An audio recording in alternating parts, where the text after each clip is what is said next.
സാറേ, ഞാനാരെ കൊന്നിട്ടില്ല സാറേ. ഇല്ല സാറേ, അന്ന് ഞാൻ ആ വഴിക്ക് പോയിട്ടോലും ഇല്ല. ഞാനൊരു നിരപരാധിയാ സാറേ. എനിക്കങ്ങനെ ചെയ്യാൻ കഴിയില്ല സാറേ.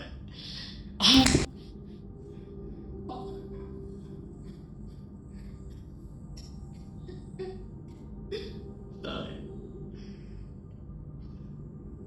ഞാൻ വളരെ ലേറ്റ് ആയിട്ടാണ് ഓഫീസിൽ ഇറങ്ങിയത്. നല്ല മഴയുണ്ടായി. രാത്രി വണ്ടിയിൽ സുഗുണമൊക്കെ കൂടി പോകുമ്പോഴാ ഒരു തവള നല്ല വലിപ്പുണ്ടായി. അതിന്റെ വണ്ടിക്ക് കയറി ഞാൻ വിചാരിച്ചത്. പക്ഷെ വണ്ടി മുന്നോട്ട് നിർത്തി നോക്കിയപ്പോ അതെന്നെ വല്ലാത്തൊരു നോട്ടം. അതെനിക്ക് പിടിച്ചില്ല സാറേ. വണ്ടി നേരെ തിരിച്ച് 100-110 ഫുൾ ആക്സിലേറ്ററിൽ ഞാൻ വണ്ടി അതിന്റെ മേലെ കയറ്റി ഇറക്കി സാറേ.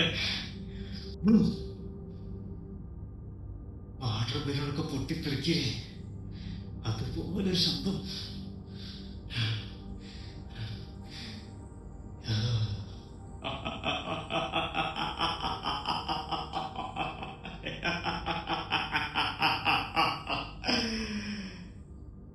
വണ്ടി മുന്നോട്ട് നിർത്തി നോക്കിയപ്പോ ആ ചളിവെള്ളത്തിന്റെ കൂടെ ആ കട്ട ചോര ഒലിച്ച് പോകുന്ന കാണണം സാറേ.